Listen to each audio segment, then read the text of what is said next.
Hello everyone. Hope you are all fit and fine. This is Ayushi Kulsresht and welcome to the NCERT studies. Today we are going to start this new lecture series of class 9th on political science and we cover this series chapter wise. So let's get started. Our first chapter is what is democracy and why democracy. पहले मैं आपको ये बता देना चाहूँगी कि जो भी आप में से NCERTs पढ़ रहे हैं, जिनके पास ओल्ड NCERTs हैं, उनको ये चैप्टर नंबर 2 मिलेगा. न्यू NCERTs में क्योंकि चैप्टर 1 डिलीट कर दिया गया है एंड चैप्टर 1 जो है वो आपका डेमोक्रेसी का चैप्टर है. So let's continue. What is democracy? Democracy होती क्या है एंड व्हाई डेमोक्रेसी, कि इंडिया में डेमोक्रेसी ही क्यों फॉलो की जाती है. So in this chapter will look at what is democracy, what are its features, उसके एम्स क्या हैं, what is the difference between the democratic and non democratic forms of government. And फिर chapter के last तक आते आते इसको हम थोड़ा और ब्रॉडर वे में समझेंगे. So democracy is the most prevalent form of government in the world today and it is expecting to more countries. आज के समय में डेमोक्रेसी जो है वो काफ़ी ज़्यादा प्रिविलेंट फॉर्म ऑफ गवर्नमेंट कहा जाता है उसे, बिकॉज आज के समय में मोस्टली कंट्रीज़ में डेमोक्रेसी को फॉलो किया जा रहा है. बट ऐसा क्यों है? डेमोक्रेसी का ऐसा क्या फीचर्स है, ऐसी क्या बात है जो डेमोक्रेसी को अदर फॉर्म्स ऑफ गवर्नमेंट से बिल्कुल अलग करती है? And that is the second big question arises here. So first up, what is democracy? Democracy होती क्या है? You have already read about the different forms of government. On the basis of your understanding of democracy so far, mentioning a few examples, write down some common features of democratic government and non-democratic government. मतलब आपने थोड़ा बहुत तो different forms of government के बारे में सुना होगा, पढ़ा भी होगा. तो उसी नॉलेज के बेसिस पर, उसी आइडिया के बेसिस पर थोड़ी बहुत अगर आपको अंडरस्टैंडिंग हो तो आपको यहाँ पर कुछ एग्जाम्पल्स मेंशन करने होंगे, कुछ कॉमन फीचर्स मेंशन करने होंगे कि डेमोक्रेटिक फॉर्म्स ऑफ गवर्नमेंट और non democratic forms of government में कॉमन फीचर्स क्या हैं. ओके, हम किसी गवर्नमेंट को डेमोक्रेटिक गवर्नमेंट कब कहते हैं? क्या मतलब समझते हैं हम डेमोक्रेसी वर्ड से? हमने सुना है और पिछली क्लास में देखा भी है कि डेमोक्रेसी हम किसी गवर्नमेंट को तब कहते हैं जब रूलर्स जो हैं, जो आपके इलेक्टेड रिप्रेजेंटेटिव्स हैं, लोगों के द्वारा चुनकर आते हैं थ्रू इलेक्शंस. तो democracy is a form of government जहाँ पे लोग वोट देते हैं, अपने रिप्रेजेंटेटिव्स को इलेक्ट करते हैं to form the government. Democracy is a form of government in which rulers are elected by peoples. और जो इस प्रोसीजर को फॉलो नहीं करते वो आपके नॉन डेमोक्रेटिक गवर्नमेंट में आ जाते हैं, जैसे कि डिक्टेटरशिप जहाँ पर सिर्फ 1% रूल होता है. ओके, मोनार्की जहाँ पर किंग या फिर क्वीन का राज होता है. ये आपके non democratic forms of government में आते हैं. अब why do we need to define democracy? अब डेमोक्रेसी का मतलब हमें पता है तो हमें उसे डिफाइन करने की अब क्या ज़रूरत है? So before we further proceed, let us first take a note on an objection by a Mary. अब यहाँ जैसे कि हम देख सकते हैं कि एक क्लास डिस्कशन के बारे में दिया गया है जहाँ पर एक टीचर है और उनके कुछ स्टूडेंट्स हैं जिनके बीच में ये डिस्कशन चल रहा है कि हमें डेमोक्रेसी को डिफाइन करने की ज़रूरत आखिर क्यों है. ओके, सो यहाँ ये स्टूडेंट है मेरी, जिन्होंने पहले ये बोला है कि मुझे ये डेमोक्रेटिक वाला आइडिया पसंद नहीं आया. पहले तो हमने टाइम स्पेंड किया ये जानने के लिए कि डेमोक्रेसी आखिर होती क्या है और अब हम उसका मतलब देख रहे हैं. लॉजिकली तो हमें उसका मतलब पहले देखना चाहिए ना, और फिर उसके फीचर्स को देखना चाहिए बाद में. देन उनकी मैडम रिप्लाई करती हैं कि ठीक है, okay, but in everyday life हम ऐसा तो नहीं करते ना. फॉर एग्ज़ाम्पल, अगर हम पेन का यूज़ कर रहे हैं, ठीक है, तो पहले हम उसकी डेफिनेशन थोड़ी ना पढ़ते हैं. जब हम उसको यूज़ करने लगते हैं तब हमें पता चलता है कि एक्चुअली में वो चीज़ होती क्या है. इसी तरीके से पहले हम ये समझते हैं कि डेमोक्रेसी आखिर है क्या, किस तरीके से काम करती है, और फिर बाद में हम उसके मीनिंग को समझेंगे। देन अगेन मेरी आस्क कि हमें फिर इन डेफिनेशंस की ज़रूरत ही क्यों होती है? हर मैडम सेड बिकॉज कई बार हमें ऐसे शब्द देखने को मिल जाते हैं जिनको बिना डेफिनेशन के समझना काफ़ी मुश्किल सा हो जाता है। जैसे अगर हम बात करें रेन की, तो अगर हमें रेन का मतलब ही नहीं पता हो कि रेन होती क्या है, तो आप कैसे उसको डिफ्रेंशिएट कर पाओगे अदर वर्ड्स के साथ? क्लाउड बर्स्ट, ओले, ओस, विंटर्स। रेन को आप किस तरीके से बाकी शब्दों से अलग कर सकते हो? Bye defining it. जब तक आप रेन को डिफाइन ही नहीं करोगे कि रेन आखिर में होती क्या है, तब तक किसी को कैसे पता चलेगा? तो इसी तरह से हमें डेमोक्रेसी को भी समझने की ज़रूरत है, क्योंकि डेमोक्रेसी भी अपने आप में यूनिक है और काफ़ी डिफरेंट काइंड्स ऑफ डेमोक्रेसी होती है। डेमोक्रेसी सिर्फ एक ही तरीके की नहीं होती है, ये भी अपने आप में डिफरेंट काइंड्स की होती है। Then again a student interrupt and ask, but हमें डेफिनेशन की ज़रूरत ही क्यों है? बल्कि ऑलरेडी हमारे पास डेफिनेशन है, अब्राहम लिंकन की दी हुई। वो क्या है कि democracy is a form of government. एक डेमोक्रेसी जो है क्या है? Democracy is a government of the people, by the people, for the people. यानी कि डेमोक्रेसी एक गवर्नमेंट है, लोगों के द्वारा, लोगों के लिए और लोगों से ही बनती है। डेमोक्रेसी एक ऐसी सरकार है जो लोगों के द्वारा बनती है, लोगों के लिए बनती है और लोगों से ही बनती है, राइट? तो इसे हमें बदलने की ज़रूरत क्यों है? Her teacher replied that there is no need to change it, but it is a beautiful definition. Then the another student interrupted and said that it is the word came from the Greek word. Which word? Democracy. Another student interrupt करते हैं और कहते हैं कि madam, ये जो word है democracy, Greek word से लिया गया है और ग्रीक में इसे बोलते हैं हम डेमोक्रेटिया।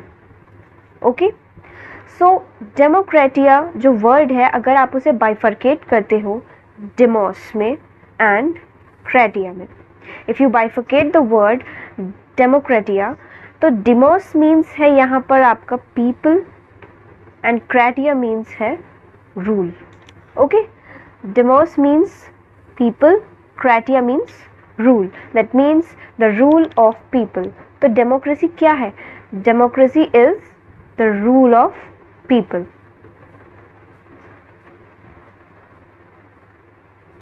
अब जब यहाँ से हमें डेमोक्रेसी का मतलब पता चल गया है, तो यही इसका करेक्ट मीनिंग है कि डेमोक्रेसी जो है वो क्या है? It is a rule by the people, rule of people. Then why there is the need to debate? Then her madam again replied कि words remain same but their meaning get change with time. That means कि words तो वही रहते हैं, लेकिन समय के साथ उनका मतलब भी बदल जाता है, उनके मायने भी बदल जाते हैं। So let's get back to our discussion on similarities and differences among the governments that are called democracies. The one simple factor common to all the democracies is the government is chosen by the people. अब एक common simple factor है जो हर democracy के लिए माना जाता है, वो ये है कि जो गवर्नमेंट है वो लोगों के द्वारा चुनी जाती है। It is chosen by the people of the country. तो हम कह सकते हैं कि डेमोक्रेसी एक ऐसी गवर्नमेंट की फॉर्म है in which rulers are elected by the people, in which rulers are elected by the people. जो मंत्री हैं आपके, जो आपके मिनिस्टर्स होते हैं, जो रूलर्स होते हैं, लीडर्स होते हैं, पॉलिटिकल लीडर्स, वो आपकी सरकार बनाते हैं, वो लोग चुन के आते हैं इलेक्शंस के द्वारा। इलेक्शंस में वोट कौन डालता है? आम जनता। ठीक है, आप जो वोट डाल रहे हो वो इलेक्शन के द्वारा चुन के आ रहे हैं and they are becoming your leader and they form the government. So this is the useful starting point here. This definition allows us to separate democracy from forms of government that are clearly not democratic. So this is a useful starting point, right? कि मतलब ये definition जो है वो democracy को separate करती है other forms of government से जो कि नॉन डेमोक्रेटिक है. डेमोक्रेसी आप किसे कह रहे हो? Where the representatives, where the rulers are directly elected from the people, जहाँ लोगों के द्वारा आपके इलेक्टेड लीडर्स चुनकर आ रहे हैं, वो आपकी डेमोक्रेसी है. तो ये क्लियर डेफिनेशन बाकी नॉन डेमोक्रेटिक गवर्नमेंट से सेपरेट करती है उसे, और नॉन डेमोक्रेटिक गवर्नमेंट में ये प्रोसीजर, इलेक्शन का प्रोसीजर फॉलो नहीं होता है. ठीक है, जैसे कि अगर हम एग्जांपल लें, the army rulers of Myanmar were not elected by the people. जो कि आर्मी रूलर्स होते हैं, म्यांमार एक ऐसी कंट्री है जो पहले इंडिपेंडेंट के बाद डेमोक्रेसी थी वहाँ पर, बट टाइम के साथ साथ वहाँ क्या हुआ कि जो वहाँ की मिलिट्री है, जो वहाँ की आर्मी है, वो उस गवर्नमेंट को ओवरटेक कर लेती है और हर जगह आर्मी रूल लग जाता है. मिलिट्री का शासन वहाँ पे फिर होने लगता है. कह सकते हैं कि म्यांमार एक ऐसी कंट्री है जहाँ पे जो आर्मी रूलर्स हैं वो लोगों के द्वारा नहीं चुनकर आते हैं. एक्चुअली में क्या है, वहाँ पर मिलिट्री डिक्टेटरशिप का शासन है.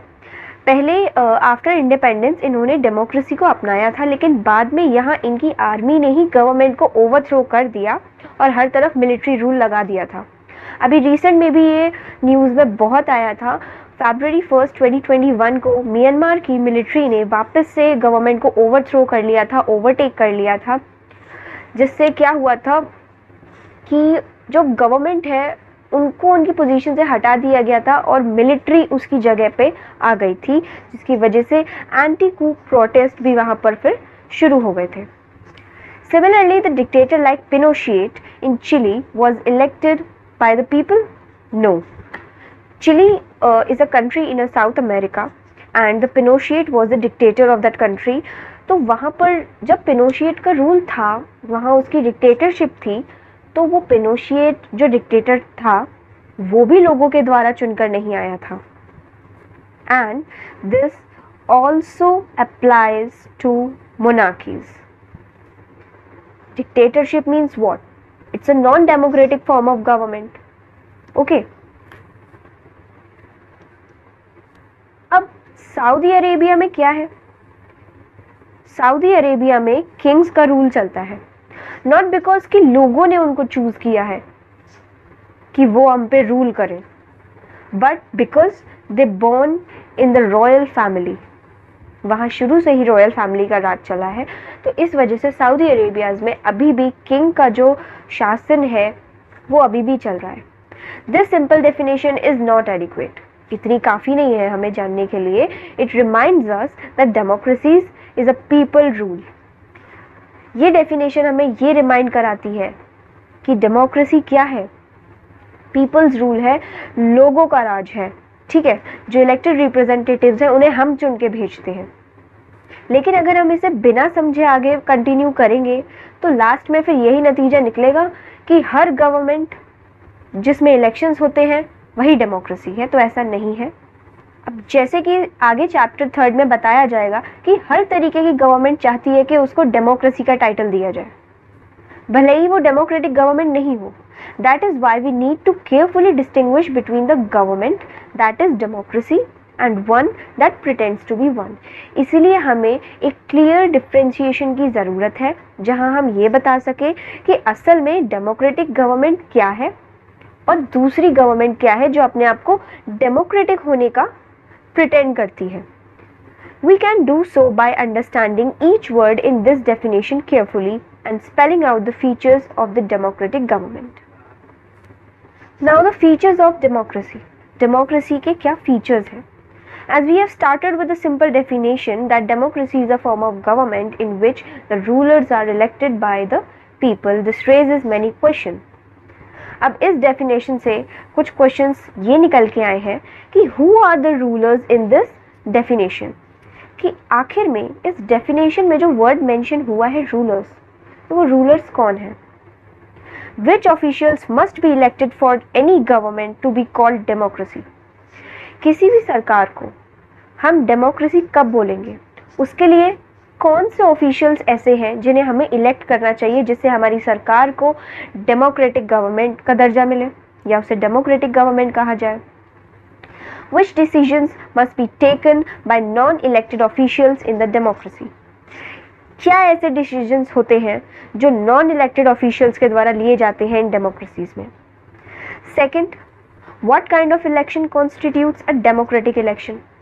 किस तरीके के इलेक्शन कंडक्ट होने चाहिए कंट्री में कि उसको हम डेमोक्रेटिक इलेक्शंस कहें. What conditions must be fulfilled for an election to be considered democratic. और ऐसी कौन कौन सी कंडीशंस हैं जो हमें पूरी करनी चाहिए ताकि हम उन इलेक्शंस को डेमोक्रेटिक इलेक्शंस कह सकें. डेमोक्रेटिक इलेक्शंस के लिए कौन कौन सी ऐसी कंडीशंस हैं जो हमें फुलफिल करनी है. Who are the people who can elect the rulers और get elected as a rulers. अब इस डेफिनेशन में जो वर्ड है पीपल, तो वो कौन है. कौन है ऐसे लोग जो कि रूलर्स को इलेक्ट कर सकते हैं और खुद एज अ रूलर इलेक्ट हो सकते हैं. या तो आप एज अ वोटर उन्हें वोट दीजिए, उन्हें इलेक्ट करिए, उनको रूलर बनाइए, या फिर खुद भी आप एज अ रूलर खड़े हो सकते हो, इलेक्ट हो सकते हो. Should this include every citizen on the equal basis. क्या ये प्रोसीजर, इलेक्शन वाला प्रोसीजर, इलेक्ट करने का, वोट डालने वाला जो प्रोसीजर है, क्या हर नागरिक को बराबर से इंक्लूड करता है. Can a democracy deny someone citizens this right. क्या डेमोक्रेसी कुछ सिटीजन्स को रोकती है वोटिंग करने से. Finally, what kind of a form of government is democracy is. Rulers के पास पूरी फ्रीडम होती है कि वो डेमोक्रेसी में चाहे कुछ भी कर सकते हैं या फिर डेमोक्रेसी के फंक्शंस लिमिटेड होते हैं. क्या ये भी ज़रूरी है कि डेमोक्रेसी में लोगों के राइट्स को भी इक्वली रिस्पेक्ट दी जाए. So let's look up these questions by taking some examples.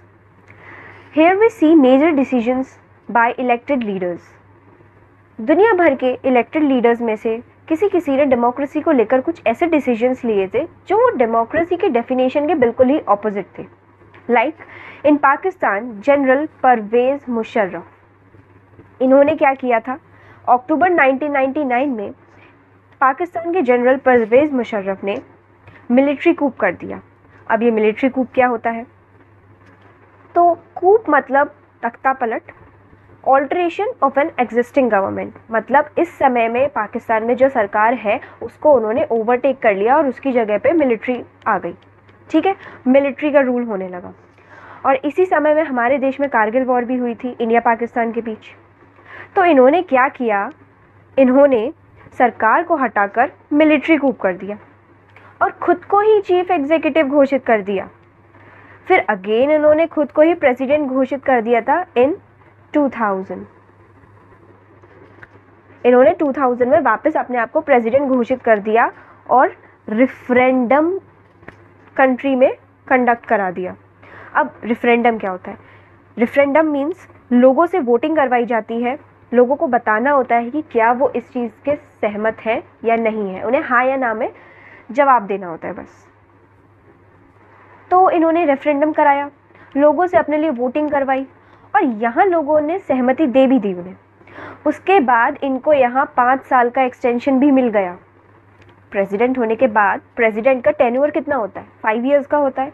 तो जब लोगों ने सहमति दे दी तो उसके बाद इनको 5 साल का एक एक्सटेंशन मिल गया. अब जो पाकिस्तानी मीडिया थी, ह्यूमन राइट्स ऑर्गेनाइजेशन के लोग थे या अदर डेमोक्रेटिक एक्टिविस्ट थे, उन्होंने इस चीज़ को अपोज किया. ठीक है, उन्होंने इस चीज़ को अपोज किया. पाकिस्तानी मीडिया और जो कमीशंस के लोग थे, बाकी सब ने क्लेम किया ये जो रेफरेंडम हुआ है, इन्होंने जो करवाया है वो गलत तरीक़ों से करवाया है, माल प्रैक्टिस करके करवाया है. माल प्रैक्टिस, जब कोई भी काम आप अनकॉन्स्टिट्यूशनली करवा रहे हो, संविधान के ऑपोजिट जाके करवा रहे हो. लेकिन इसके बाद भी ये अपनी हरकतों से बाज नहीं आए थे, रुके नहीं थे. इन अगस्त 2002, in August 2002 he issued a legal framework order. इन्होंने 2002 अगस्त में क्या किया, एक लीगल फ्रेमवर्क ऑर्डर को इशू करवाया। और जो ये ऑर्डर था उसके अकॉर्डिंग इन्होंने क्या करा, according to this order president can dismiss the national and provincial assemblies. अब ये नेशनल और प्रोविंशियल असेंबलीज क्या होती हैं? ओके, सो जब इन्होंने ये ऑर्डर इशू करवाया था तो इनको ये पावर मिल गई थी कि वो चाहे तो पाकिस्तान की नेशनल और प्रोविंशियल असेंबलीज को डिसमिस कर सकते हैं। जैसे हमारे यहाँ पार्लियामेंट के 2 हाउस होते हैं, एक लोकसभा, दूसरा राज्यसभा। यहाँ पर प्रेसिडेंट को पावर होती है सिर्फ लोकसभा को डिसमिस करने की, because it is a temporary house. हम राज्यसभा को डिसॉल्व नहीं कर सकते या डिसमिस नहीं कर सकते, because it is a permanent house. इसी तरीके से पाकिस्तान में हम इन्हें national assembly and provincial assembly बोलते हैं। यहाँ पर प्रेसिडेंट ने, परवेज़ मुशर्रफ जो प्रेसिडेंट बन गए थे उस वक्त, उन्होंने ये पावर अपने नाम कर ली थी कि वो चाहे तो दोनों असेंबलीज़ को कभी भी डिसमिस कर सकते हैं। ओके, अब यहाँ बताया है कि जो नेशनल असेंबली का पूरा काम जो था, या जो भी कैबिनेट का पूरा वर्क था, वो सुपरवाइज किया जा रहा था नेशनल सिक्योरिटी काउंसिल के द्वारा, which is dominated by military officers. अब इन्होंने जब तख्ता पलट कर दिया, सरकार को हटा दिया, तो वहाँ इनके सारे मिलिट्री ऑफिसर्स आ गए उनकी जगह पे। ठीक है, तो ये जो नेशनल सिक्योरिटी काउंसिल थी वो डोमिनेट भी हो गई मिलिट्री ऑफिसर्स के द्वारा, यानी कि यहाँ मेजॉरिटी में मिलिट्री ऑफिसर्स थे, ना कि elected representatives. After passing this law, election were held to national and provincial assembly. इस लॉ के पास होने के बाद रेगुलरली जैसे इलेक्शंस होते हैं, नेशनल और प्रोविंशियल असेंबली में इलेक्शंस हुए। सो इलेक्शंस होने के बाद जो कुछ पावर्स थी वो कुछ रिप्रेजेंटेटिव्स को दी गई, लेकिन जो फाइनल अथॉरिटी और जो फाइनल डिसीजन पावर थी वो मिलिट्री ऑफिसर्स और जनरल मुशर्रफ के हाथ में ही थी। सो इन सभी रीज़न से यहाँ ये साफ पता चल रहा है कि क्यों पाकिस्तान को डेमोक्रेसी नहीं कहा गया था under the rule of Musharraf. तो चलो इनमें से किसी एक बात पर हम फोकस करते हैं। Can we say that rulers of Pakistan are elected by the people? क्या पाकिस्तान के रूलर्स जो हैं, अगर हम इस मिलिट्री कूप को हटा दें और पहले से अगर पाकिस्तान की जो गवर्नमेंट रूल कर रही है उसी रूल को देखें, तो क्या पाकिस्तान के रूलर्स को पाकिस्तान की आवाम, पाकिस्तान की जो जनता है वो चुनकर भेजती है थ्रू इलेक्शंस? असल में क्या होता है, पाकिस्तान में भी पार्लियामेंट्री फॉर्म ऑफ गवर्नमेंट को फॉलो किया जाता है। ओके, सो जिस तरीके से इंडिया के इलेक्शंस होते हैं उसी तरीके से पाकिस्तान के भी इलेक्शंस होते हैं। तो लोग क्या करते हैं, अपने रिप्रेजेंटेटिव्स को इलेक्ट करते हैं to national and provincial assemblies.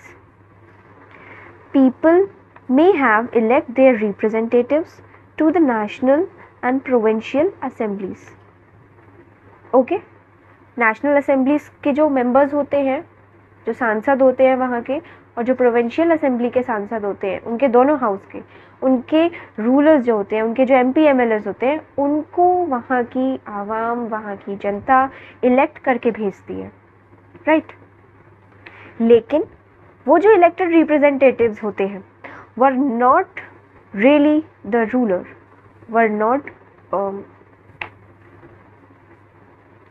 yes, तो वो जो रिप्रेजेंटेटिव्स हैं were not really the rulers, असल में वो रूलर्स नहीं होते हैं, they are only just elected representatives, ना ही वो कोई फाइनल डिसीजन लेते हैं। अब फाइनल डिसीजन लेने की रिस्पॉन्सिबिलिटी, अथॉरिटी किसके पास है?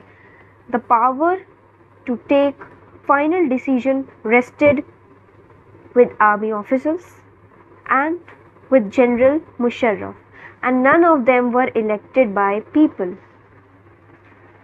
Okay, so basically military coup होने के बाद जब मुशर्रफ ने पाकिस्तान को अपने अंडर में ले लिया था कि मैं ही सब करूँगा, मैं ही आर्मी ऑफिशियल हूँ एंड मेरे ही कहने से सब चीज़ें होंगी। सो जब यहाँ पे आर्मी ऑफिशियल्स का रूल आ गया था, तो जो वो डिसीजन मेकिंग की पावर थी ना, वो किसी के पास भी नहीं थी, इलेक्टेड रिप्रेजेंटेटिव्स के पास भी नहीं थी। जो पावर थी वो थी आर्मी ऑफिशियल्स के हाथ में और जनरल मुशर्रफ के हाथ में, और इनमें से कोई भी लोगों के द्वारा चुन के नहीं आया था। और इस तरीके की चीज़ें बहुत सारी डिक्टेटरशिप्स और मोनार्कीज़ में पहले भी हो चुकी हैं। ऐसी डिक्टेटरशिप्स, मोनार्कीज़ जहाँ पर 1 पर्सन रूल रहा है। उनके पास जनरली एक इलेक्टेड पार्लियामेंट तो होता है, एक गवर्नमेंट तो होती है, लेकिन सिर्फ दिखावे के लिए होती है, टेम्पररी पावर्स होती हैं। लेकिन जो रियल पावर है is with those who are not elected in case of dictatorship and monarchies. In few countries, the real power was with some external powers and not with locally elected representative. This cannot be called people's rule. कुछ ही देशों में जो real powers थी वो external powers के साथ थी, local representatives के साथ ना होकर। So this cannot be called people's rule. So by understanding the above story, अभी तक हमने जितनी स्टोरी पढ़ी है स्टार्टिंग से लेकर अभी तक, वहाँ से ये कंक्लूजन निकलता है कि this is our first feature. It gives us the first feature of democracy. वो क्या कि in a democracy the final decision making power must rest with those elected by the people. यानी कि फर्स्ट फीचर हमारा democracy का क्या है कि डेमोक्रेसी में जो फाइनल डिसीजन मेकिंग पावर है, कि आखिरी फैसला किसका माना जाएगा, वो उन रिप्रेजेंटेटिव्स को मिलनी चाहिए जो लोगों के द्वारा चुनकर आते हैं। Okay, so moving on to the next topic, free and fair electoral competitions. So in China, elections are regularly held after every 5 years of electing the country's parliament. China में रेगुलर इलेक्शंस हर 5 साल बाद होते हैं जब वो अपनी country की नई पार्लियामेंट को इलेक्ट करते हैं। इंडिया में रेगुलर बेसिस पे इलेक्शन कितने साल बाद होते हैं आप नीचे कमेंट सेक्शन में बताएंगे। अब जैसे इंडिया के सांसद को पार्लियामेंट कहा जाता है, उसी तरीके से चाइना के पार्लियामेंट को भी नेशनल पीपल्स कांग्रेस कहा जाता है। वहाँ 1 पार्टी रूल ही है, सिर्फ एक ही पार्टी जो है इलेक्शन कंडक्ट करती है और खुद ही सरकार बनाती है हर बार। So the national people congress has the power to appoint the president. वहाँ की जो पार्लियामेंट है उनके पास पावर है to appoint the president. It has nearly 3000 members elected from all over the China. All over the China से 3000 elected representatives elect होकर आते हैं। Some members are elected by army, कुछ मेंबर्स होते हैं जो आर्मी से आते हैं। Before contesting elections a candidate needs the approval of Chinese communist party. अब इलेक्शन कंडक्ट कराने से पहले वहाँ की जो one and only political party है चाइनीज कम्युनिस्ट पार्टी, उनका अप्रूवल लेना काफ़ी ज़रूरी हो जाता है। केवल वही लोग जो चाइनीज कम्युनिस्ट पार्टी के मेंबर्स थे या फिर 8 छोटी छोटी पार्टियों के मेंबर्स थे, सिर्फ उन्हीं को ही अलाउ किया गया था इलेक्शन कंडक्ट कराने के लिए, जो कि 2002 और 3 में हुए थे। और यहाँ सरकार हमेशा से ही चाइनीज़ कम्युनिस्ट पार्टी की ही बनती आई है। ये याद रखना कि चाइना में हमेशा 1 पार्टी रूल रहा है, यहाँ सिर्फ एक ही पार्टी है, चाइनीज़ कम्युनिस्ट पार्टी, जो इलेक्शन कंडक्ट कराती है और खुद ही सरकार बनाती है over and over again. Since its independence in 1930, Mexico holds election after every 6 years. अब मैक्सिको में जब इंडिपेंडेंस हुई थी, जब मैक्सिको इंडिपेंडेंट हुआ था 1930 में, तो मैक्सिको की गवर्नमेंट जो है कितने साल बाद इलेक्ट हो रही थी? Every 6 years। मतलब वहाँ पर इलेक्शन कंडक्ट हर 6 साल बाद करवाए जाते हैं। एंड मैक्सिको जैसी कंट्री में कभी भी ना मिलिट्री रूल लगा है ना ही डिक्टेटर्स रूल लगा है। लेकिन यहाँ साल 2000 तक जब जब इलेक्शन हुए हैं, यहाँ पर सिर्फ एक ही पार्टी है जिसने इलेक्शन जीते हैं, and that is institutional revolutionary party. Opposition parties did conduct elections but never manage to win. Opposition है वहाँ, बाई कैमरल लेजिस्लेशन है, ऑपोजिशन पार्टी है। हालांकि मैक्सिको में मल्टी पार्टी सिस्टम है इंडिया के ही तरह, लेकिन वहाँ सिर्फ एक ही पार्टी है जो हर बार इलेक्शन जीत जाती है, and that is PRI, institutional revolutionary party. अब ऐसा भी क्यों है कि सिर्फ एक ही पार्टी हर बार जीत जाती है? कहा जाता है कि यहाँ पे PRI जो पार्टी है, जो पार्टी ये है PRI, ये एक डर्टी पॉलिटिक्स के थ्रू ये इलेक्शंस जीतती है। बहुत सारे ऐसे ट्रिक्स यूज़ करती है जिससे ये इलेक्शन जीत जाए। साथ ही साथ जो गवर्नमेंट एम्प्लॉयज़ हैं, जो ऑलरेडी इस गवर्नमेंट में एम्प्लॉयड हैं, उनको भी इनकी मीटिंग अटेंड करनी पड़ती है। टीचर्स ऑफ गवर्नमेंट स्कूल्स, उनके पेरेंट्स, उन सबको फोर्स किया जाता है कि आओ और हमारी पार्टी को वोट दो। यानी कि ये समझ सकते हैं कि कोई भी ऐसी ऑर्गेनाइजेशन, कोई भी ऐसी इंस्टीट्यूशन जो गवर्नमेंट से एफिलेटेड होगी, गवर्नमेंट से जुड़ी होगी, तो ये सरकार उन्हें फोर्स करेगी कि आइए हमारी पार्टी को वोट करिए। वोट मांगना अलग चीज़ है, लेकिन किसी को फोर्स करना कि हमें वोट दो, किसी भी चीज़, किसी भी बेसिस पे आपको वो वोट दिलवा सकते हैं, राइट। अब मीडिया क्या रोल प्ले करती है? Media largely ignore the activities. किसे इग्नोर करती है? ऑपोजिशन पार्टी को। Media largely ignore the activities of opposition party except to criticise them. उनकी कमियां निकालना, उनके इम्परफेक्शंस बताना, उसके अलावा वो सब चीज़ों को इग्नोर कर देती है जो भी पॉलिटिकल पार्टीज़ के मुद्दे होते हैं। अब मैक्सिको की गवर्नमेंट किस तरीके से माल प्रैक्टिस कंडक्ट कराती है? Sometimes the polling booth were shifted, sometimes the polling booths were shifted from one place to another. एक जगह से दूसरी जगह पर पोलिंग बूथ्स को शिफ्ट कर दिया जाता है, और वो भी कब? लास्ट मिनट पे। जब इलेक्शन की टाइमिंग होती है कि मान लो वोट पड़ने 9 बजे से शुरू होंगे, तो 9 बजे से आधे घंटे पहले तक ये पोलिंग बूथ्स को शिफ्ट कर दिया जाता है। अब शिफ्टिंग से क्या होगा? लोगों को ही दिक्कत आएगी। जब किसी के घर के पास वो पोलिंग बूथ होगा और अब अगर उसको लास्ट मोमेंट पे हम कहीं दूर भेज दें, 10 से 12 किलोमीटर दूर भेज दिया या 2-3 किलोमीटर में भी शिफ्ट कर दिया, फिर भी प्रॉब्लम यहाँ लोगों को ही आएगी, क्योंकि उनको वोट कास्ट करना है, वोट डालने तो उन्हें ही जाना है। अब to win the election, PRI spent large sum of money in campaign for its candidates.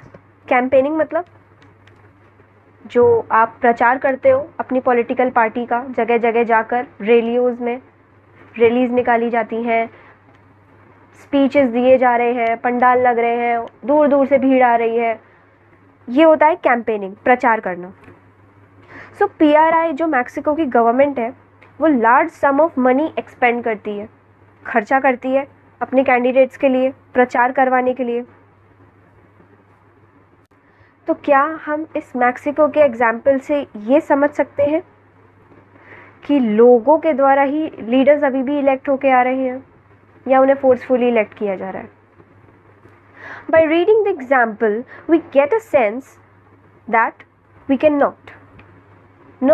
Not consider this. हम नहीं मान सकते कि अभी भी जो इलेक्टेड रिप्रेजेंटेटिव्स हैं वो लोगों के द्वारा ही चुनकर आ रहे हैं। There are many problems here. In China elections do not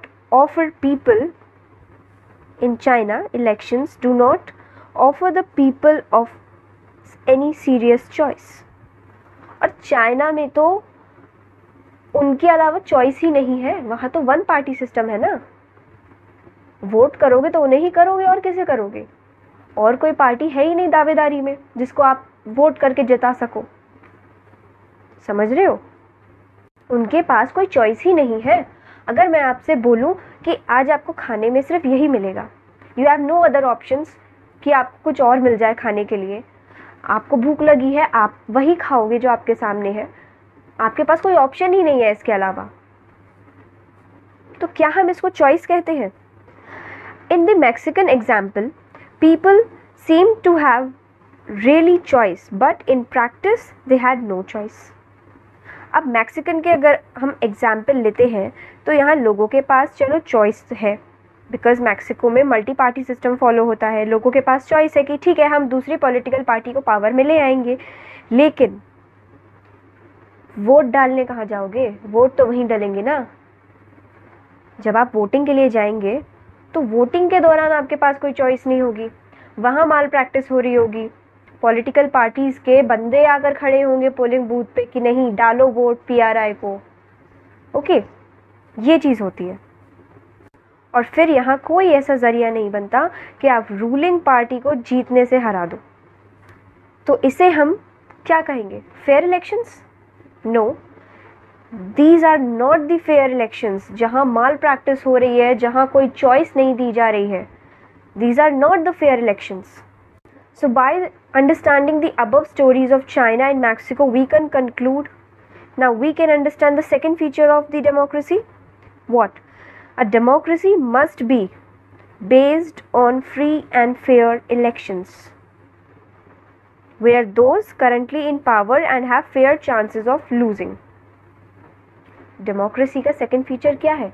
कि free and fair elections conduct होने चाहिए, माल practices नहीं होने चाहिए, frauds नहीं होने चाहिए। ओके, लीगली लोगों को चॉइस दी जाए कि वो अपनी मर्जी से, अपनी सहमति से जिस भी रूलिंग पार्टी, जिस भी पॉलिटिकल पार्टी को इलेक्ट करना चाहती है वो उन्हें इलेक्ट करेगी। Next is one person one vote one value, यानी कि एक ही नागरिक, एक ही वोट और उस वोट की एक ही वैल्यू। ओके, यानी कि अगर कोई कैंडिडेट ए है, कैंडिडेट क्यों, कोई वोटर, हमारे पास एक वोटर ए है, ये वोटर ए क्या करेगा? इलेक्शंस के टाइम वोट डालेगा, ठीक है। तो कैंडिडेट ए जो वोट डाल रहा है उसकी वैल्यू एक ही है, one person is equals to one vote. Okay, one person is equals to one vote. एक इंसान की वोट की वैल्यू एक ही होगी। Okay, earlier we read about how the struggle of democracy was linked to the demand of universal adult franchisee। जैसे कि पहले हमने पढ़ा था स्ट्रगल के बारे में। स्ट्रगल किस चीज़ का? डिमांड थी लोगों की कि यूनिवर्सल एडल्ट फ्रेंचाइजी जो है वो डेमोक्रेसी में होनी चाहिए। और आज के समय में ये प्रिंसिपल जो है almost all over the world except किया जा चुका है, yet there are many instances of denial of equal right to vote. लेकिन अभी भी कुछ ऐसे रीजंस, कुछ इंस्टेंसेस हैं जहाँ पर इक्वल राइट टू वोट के लिए मना कर दिया जाता है। कुछ अरब जैसी, सऊदी अरब जैसी कंट्री है, कुछ इस्लामिक कंट्रीज़ ऐसी हैं जहाँ पर अभी भी इक्वली राइट टू वोट लोगों के बीच में नहीं है। कहीं कहीं पे वुमेंस को जो है नहीं वोटिंग राइट दिया गया है अभी भी। जैसे if we talk about Saudi Arabia, in 2015 Saudi Arabia women do not have right to vote. 2015 तक सऊदी अरेबिया में वुमेन्स को अधिकार नहीं था कि वो अपना वोट कास्ट कर सकें। Estonia has made its citizenship rule in such a way that people belonging to the Russian minority find it difficult to get the right to vote। अब इस्टोनिया ने अपने सिटीजनशिप रूल्स कुछ इस तरीके से बनाए हुए हैं कि वो लोग जो रशियन माइनॉरिटी से बिलोंग करते हैं उनको राइट टू वोट डालने में दिक्कत होती है। They find it difficult to cast their votes. In Fiji the electoral system is such that the vote of an indigenous Fiji has more value than that of an Indian Fiji। अब Fiji में ऐसा क्या है? वहाँ उन्होंने अपना electoral system कुछ इस तरीके का बनाया हुआ है कि वहाँ का अगर कोई आम नागरिक होगा, ठीक है, वहाँ का अगर जो इंडिजीनियस फिजी होगा, वहाँ का जो आम नागरिक होगा, उसका वोट ज़्यादा होगा in comparison to Indian Fijian.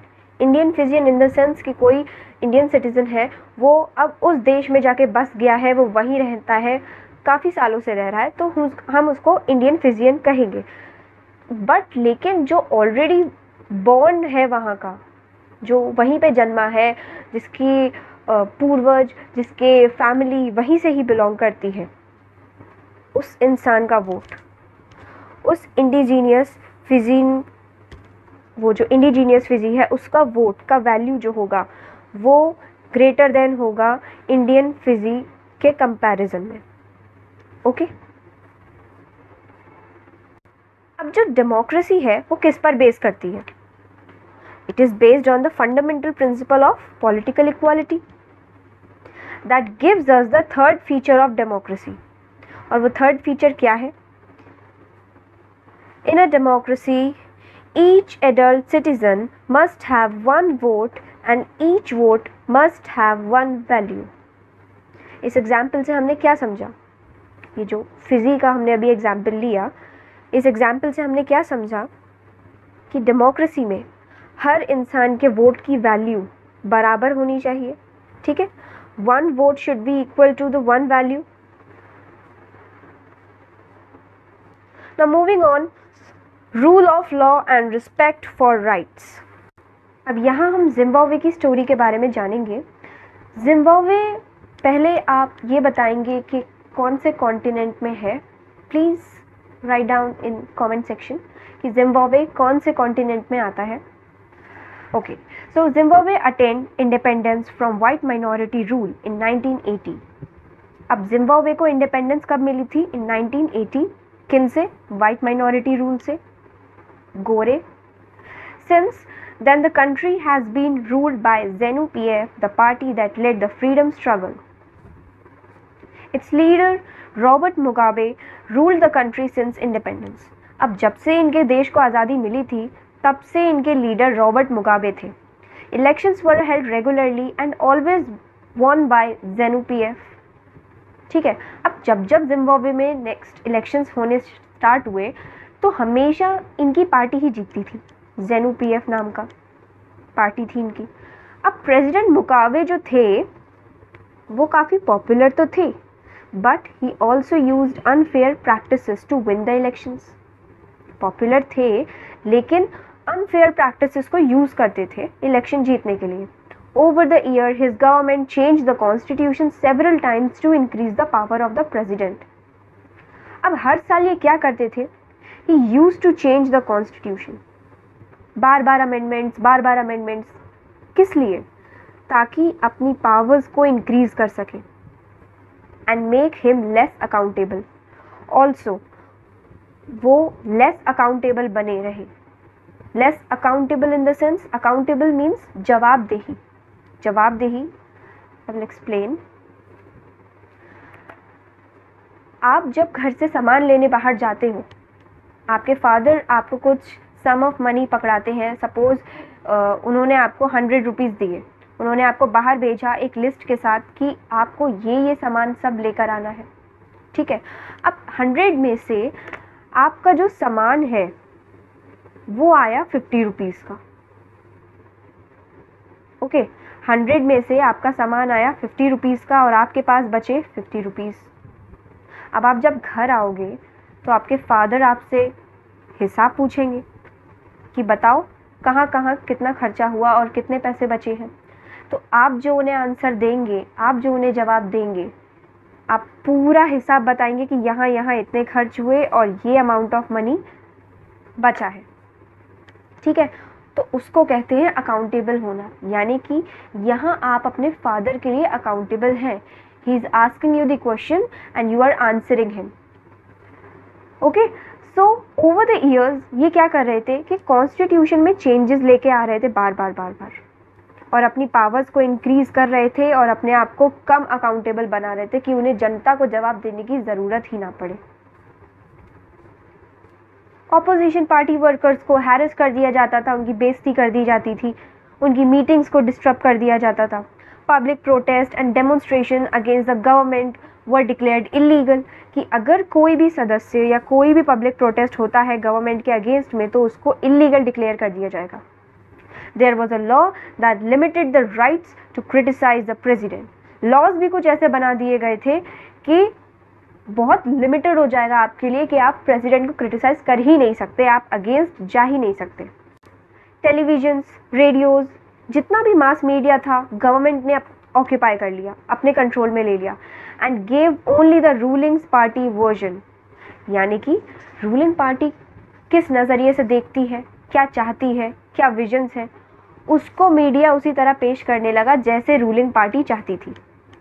उस वक्त में कुछ इंडिपेंडेंट न्यूज़पेपर्स भी थे, लेकिन गवर्नमेंट उन जर्नलिस्ट को भी हैरेस कर दिया करती थी जो उनके अगेंस्ट बोलते थे। The government ignored some courts judgments that went against it. यहाँ तक कि कोर्ट्स के जजमेंट के भी अगेंस्ट चले गए थे। अगर कोई भी जजमेंट उनकी सरकार के खिलाफ निकलता था तो वो उसको इग्नोर ही कर दिया करते थे। जजेस के ऊपर भी उनको जजेस को भी प्रेशराइज किया जाता था, प्रेशर बनाया जाता था। He was forced out of office in 2017। ज़बरदस्ती उनको उनके ऑफिस से निकाल दिया गया और ये घटना 2017 की है। The example of Zimbabwe shows that popular approval of a ruler is necessary in a democracy. यानी कि जिम्बाब्वे के एग्जाम्पल से हमें ये पता चलता है कि एक पॉपुलर रूलर के अप्रूवल का होना ज़रूरी होता है डेमोक्रेसी में, but it is not sufficient. लेकिन सिर्फ यही काफ़ी नहीं है कि आपका रूलर जो कह रहा है उसी को आप अप्रूव करें। Popular government can undemocratic, popular leaders can be autocratic. If we wish to access the democracy it is important to look at the elections. अगर हम चाहते हैं कि डेमोक्रेसी का एक्सेस परफेक्टली हो तो ये ज़रूरी है देखने के लिए कि इलेक्शंस किस तरीके से करवाए जा रहे हैं, but it is actually important to look before and after the elections. और साथ ही साथ ये भी ज़रूरी है कि इलेक्शन से पहले क्या कंडीशंस थी और इलेक्शंस के बाद क्या कंडीशंस हुई हैं। There should be sufficient room for normal political activity including political opposition in the period before the elections. और इसके लिए क्या होना चाहिए? States should have respect some basic rights of the citizens. State यहाँ राज्य नहीं है, स्टेट यानी कि गवर्नमेंट है।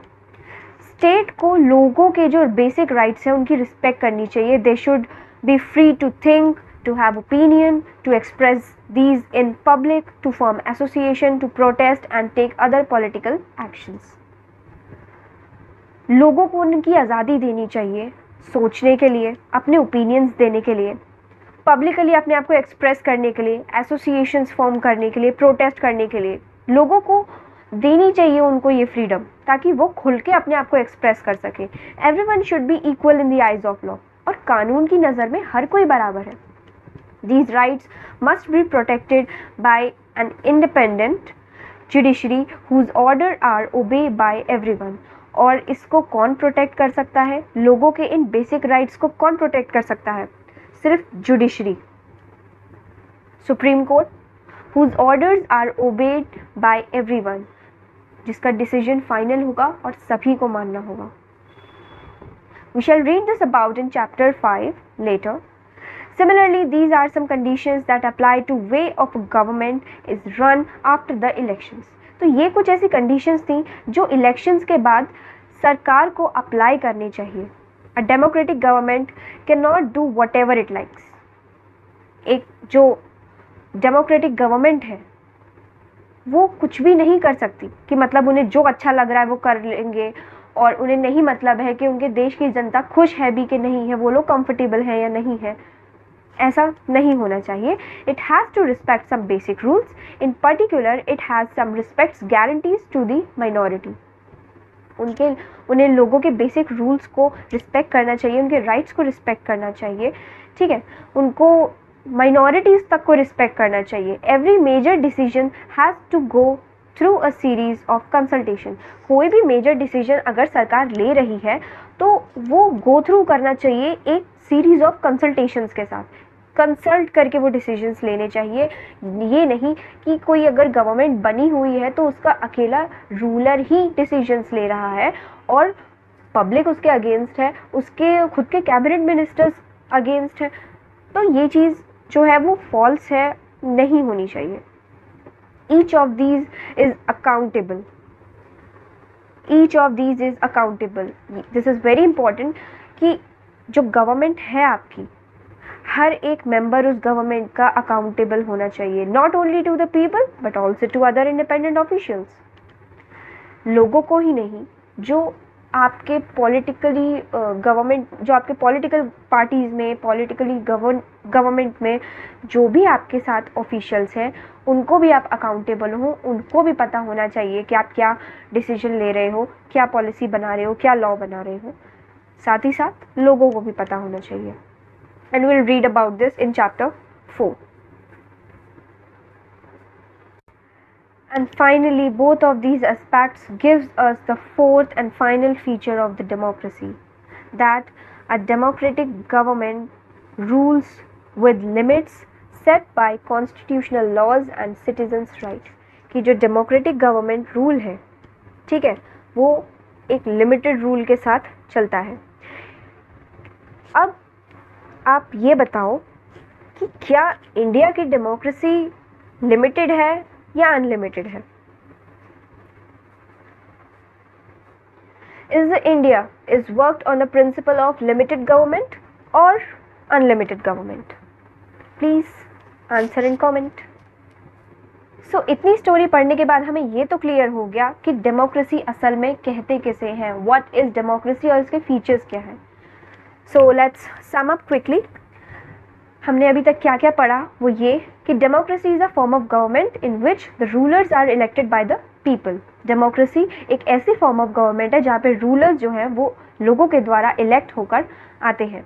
अब accordingly democracy is a form of government in which rulers elected by the people take all the major decisions. वो rulers जो लोगों के द्वारा इलेक्ट होकर आते हैं, उनके हाथ में ही सारी पावर होती है मेजर डिसीजंस लेने की।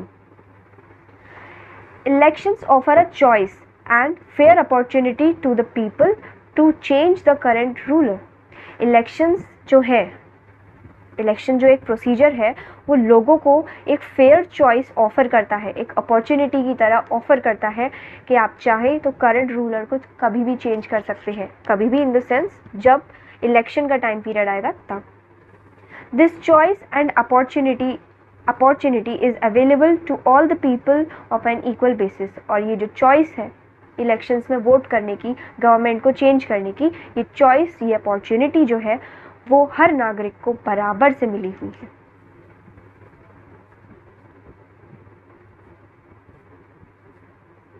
और ये जो चॉइस है वो गवर्नमेंट को लिमिटेड बनाती है by basic rules of the constitution and citizens right. तो यहाँ पे हमारा पहला पार्ट खत्म होता है, what is democracy. Next part, that why democracy, हम नेक्स्ट लेक्चर में कवर करेंगे। तब तक के लिए take the good care of yourself and stay at your home.